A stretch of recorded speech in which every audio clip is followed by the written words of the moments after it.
Welcome to Finding Your Identity in Your Autism Journey, the podcast where we explore complexities, breakthroughs, and unfiltered realities of lives touched by autism. I'm your host, Ruth Cassell, here to guide you through heartfelt stories, expert insights, empowering conversations. Whether you are a parent, a sibling, a grandparent, an educator, or an advocate, professional in the space, this is your space to find community. Ask the hard questions and uncover new possibilities. Let's dive in.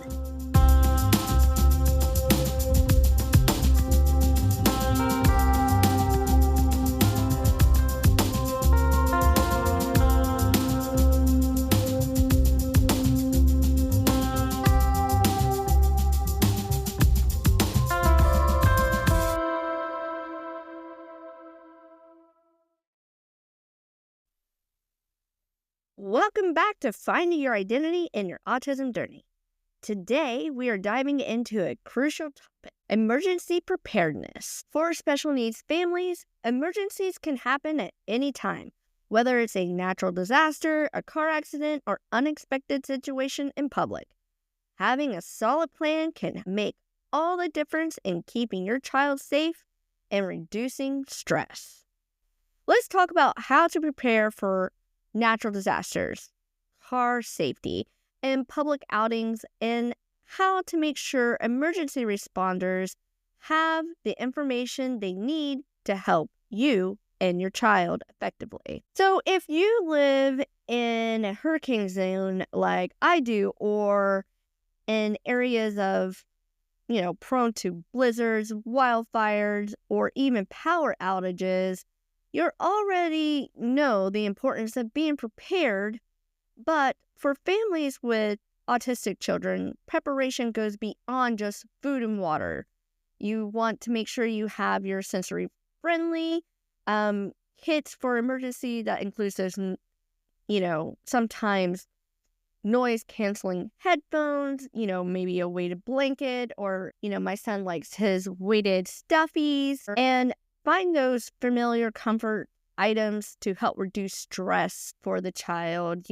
My son really is into slime, so I have a slime thing in there, and I also have Play-Doh. I have a lot of his favorite fidgets that he doesn't always get to see in our go bag. Also, you want to keep in mind keeping extra medication. If your family members need medication, making sure that you get those refills before those disasters come. Normally, if you're in an area where you experience, disasters, sometimes pharmacies will fill medications early on some medications up to 7 days and be covered by insurance. So please check into, those type of plans for having that in place. In my case, for my son, he has an AAC device. You want to make sure that, you have maybe printed out communication boards in case you don't have electricity where you're not going to have it for a while, that you at least have it. I have a 3-ring binder that has all of the tabs and, for him to point to, or use a daughter because I've also laminated them to make it easier for him to communicate in case the battery life runs out on his AAC device. Also making sure you have those different charging devices to charge, in your car, or if you are using a generator. You want to identify sensory-friendly shelters in advance if possible. Do your research on that and really put a plan in place so you're able to really make the most out of, horrible situation. And then keep copies of medical records and emergency information in waterproof folders or on a QR code on the sticker on your child's seatbelt or a medical bracelet ID. So I like to scan all of my documents in, and I have a Google Drive just for my documents. That is one thing I do. I also try to keep all my documents in a fireproof safe and waterproof safe. So having all of that information in one place is very critical. Also, the QR code, when I have one in my car, it makes it nice in case there's an accident and I'm unconscious. It could be scanned and can give the information for my son. Also on the seatbelt, it definitely helps as well, having his information in there. A car accident is something that none of us really want to think about, but being prepared can make a difference in the emergency situations. Again, having that seatbelt, having the ID for them on the seatbelt, or even for small children, there's car seat IDs that you can have. It gives them some information. At least if you're not responsive, they can still get the information they need for the child, because in my case, my child's nonverbal. He's not going to be able to, really say anything to tell them. So just trying to make these plans and putting them in place will help you in these stressful situations, because, car accidents can be very stressful. So being prepared will help you alleviate some of that stress in the moment. And if, emergency responders arrive, they'll need to know what the needs are for your child, and this will also help them as well. So use the seatbelt ID tag with your child with the medical information and communication information and behavioral information. Inside ours, it has like a pocket, and I also folded up a communication board in case for some reason in my mind I was like, what if the AAC device gets ejected from the car? At least when they pull that all out, I have I like to make vision statements for my son. It's kind of like a little resume, and I put that in there that also says what his favorite foods are, what he can and cannot have, what his abilities are, a little bit about his behavior and what can cause behavior triggers. So it's just like a little resume pretty much about him. And it's a 1-page little resume, and I have that in there as well. And then the QR code is a little bit more advanced because it has a lot more of his records and things like that that's tied to his Google folder that I keep for him updated. And normally this, is located up by the dashboard. So the key thing is, medical details and emergency contacts, and keeping a sensory bag in the car to comfort them with snacks. Having these tools in place can help the first responders understand how to communicate and care for your child in an emergency. So this is very important for those steps. So when we're going out into public, I always address Elijah and myself in the same color outfit. And the why is because if he wanders off, I can immediately describe what he's wearing without hesitation. And you're probably wondering, why would I hesitate? Well, I honestly don't know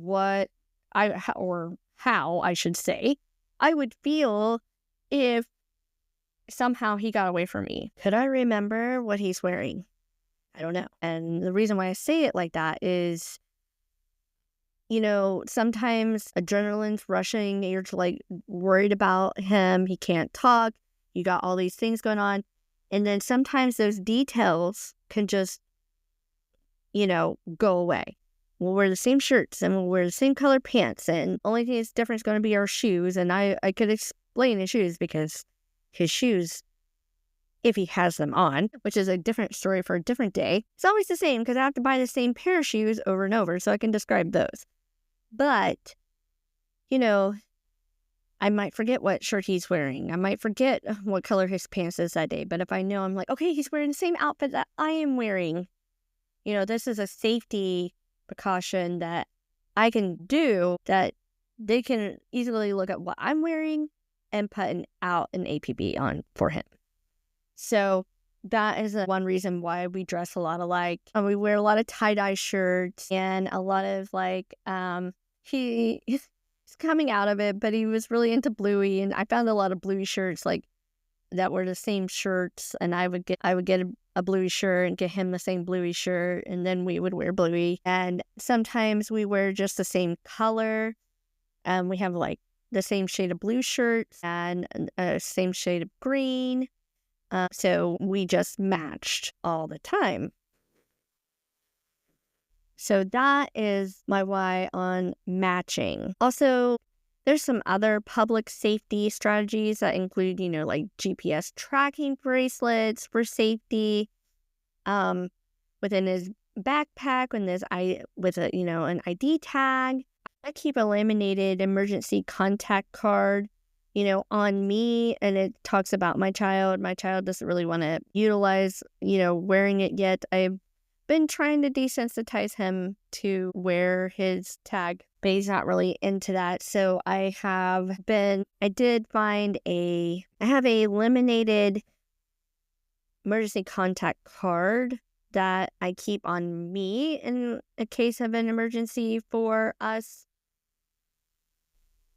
I'm a little bizarre when it comes to, just being in public, and like, if you're in a store, I have seen some things and it makes me rethink things. One thing I think of is like, what if somehow or something would happen to me while we're shopping in a grocery store and then they can't communicate with him? Like what if the shelf fell down and knocked me unconscious? These are things I think about, and this is why I have that in there. It's not only about me, but also tells about him.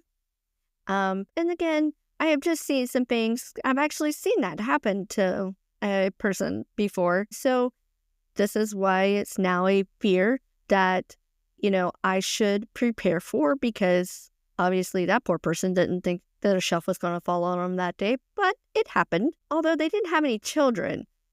But my child doesn't communicate effectively, so since he does not, I would not want that to happen to me and have that experience for my child. So this is why I carry that around. What to do if we're separated, I try to think of like how it's going to be. I try to bring, reinforcements that help him, like stay close to me, or fidgets. I'm being very proactive, to not allow him to have like escaping, because he does elope, so I do have to, and he's faster than me. He's gotten better about that. But, the snacks and the reinforcements and the actual fidgets, the fidget toys, they do help reduce that anxiety when it comes to certain transitions. So that can definitely be part of your emergency plan when you're trying to mitigate some of those external stress inducers. Now we've covered these areas. It's time to talk about taking some action on this. So you can start by downloading my free emergency preparedness checklist, which will be in the show notes below. And this checklist will guide you on step-by-step in creating a plan, and that will be tolerated for your family's, you can tailor it actually to your family's needs. And I've also linked some of my favorite emergency preparedness products, such as the medical ID bracelets and the seatbelt tags. And the GPS tracking devices for kids, there's a couple of different ones out there, and I'm going to share one that I currently use, and another one that I have been considering, and that's Angel Sense. Sensory-friendly emergency kits, ready-made disaster preparedness kits. Check them out, and using the affiliate links in the show notes, that is a great way to help support the show and the podcast while you're preparing your family for any situation. Thank you for tuning in. If you found this episode helpful, share it with another parent who might need it. And don't forget to subscribe and leave a review. It helps more families find this resource. Until next time, stay safe and prepared. Today's episode of Finding Your Identity in Your Autism Journey is brought to you today by LifeWave X39 patches. As a parent of a child with autism, I am always looking for new tools that truly make a difference. Since my son has started using the LifeWave X39 patches, we have noticed incredible improvements. More joint attention, less aggression, and a reduction in his autism-related symptoms. I have started using them myself, and they've truly been a game changer for my energy, my focus, and my mood. These innovative patches use light to gently support your body's natural energy flow. For better wellness, try them out today and see a difference in yourself and even your kiddo. So you guys can visit my link below in the show notes to learn more and to support the show.